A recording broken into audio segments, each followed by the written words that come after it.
আকস্মিক বন্যার কবলে বাংলাদেশের পূর্বাঞ্চল। বন্যায় বাস্তুচ্যুত হয়েছেন লাখ লাখ মানুষ। অন্তঃসত্ত্বাসহ প্রাণ হারিয়েছেন অন্তত 4 জন। অভিযোগ উঠেছে ভারতের ত্রিপুরা রাজ্যের ডুম্বুর জলবিদ্যুৎ প্রকল্পের বাঁধ খুলে দেয়ায় এই আকস্মিক বন্যা। ভারতীয় সংবাদ মাধ্যমও একই কথা বলেছে, কিন্তু দেশটির সরকারের পক্ষ থেকে বলা হচ্ছে ভিন্ন কথা। বৃহস্পতিবার ভারতের পররাষ্ট্র মন্ত্রণালয় থেকে একটি বিবৃতি দেয়া হয়, যেখানে দাবি করা হয় ডুম্বুর বাঁধ খুলে দেয়ায় বাংলাদেশে বন্যা হয়েছে এমন খবর প্রচারে উদ্বিগ্ন নয়াদিল্লি, কারণ এটি সঠিক নয়। বিবৃতিতে বলা হয়, ভারত ও বাংলাদেশের মধ্য দিয়ে প্রবাহিত গোমতী নদীর ক্যাচমেন্ট এলাকায় গেল কয়েকদিন ধরে এই বছরের সবচেয়ে বেশি বৃষ্টিপাত হচ্ছে।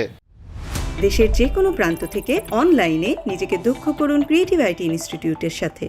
বাংলাদেশে বন্যা মূলত বাঁধের নিচের দিকের এই বৃহৎ ক্যাচমেন্টের পানির কারণে হয়েছে।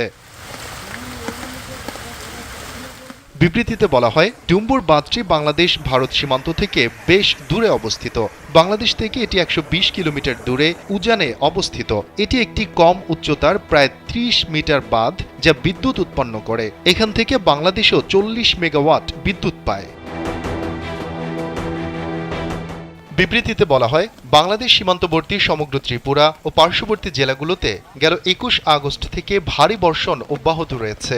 ভারী প্রবাহের ক্ষেত্রে বাঁধগুলোতে স্বয়ংক্রিয় রিলিজ পরিলক্ষিত হয়েছে।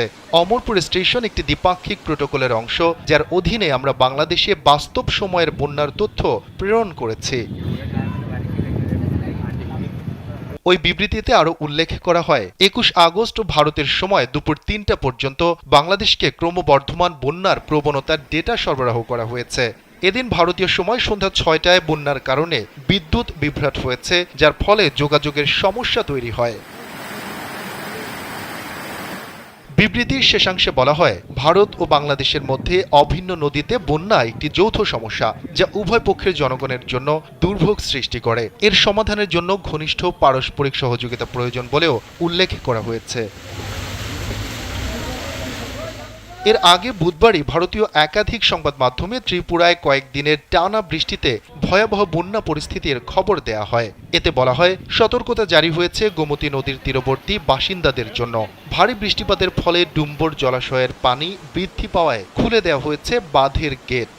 সংবাদ মাধ্যম জি নিউজ জানায়, বন্যার কারণে ডুম্বুর জলবিদ্যুৎ প্রকল্পের বাঁধ খুলে দেওয়া হয়েছে, আর সেই কারণেই পানি ঢুকছে বাংলাদেশে। শফিকুল ইসলাম শান্ত, কালবেলা ডেস্ক।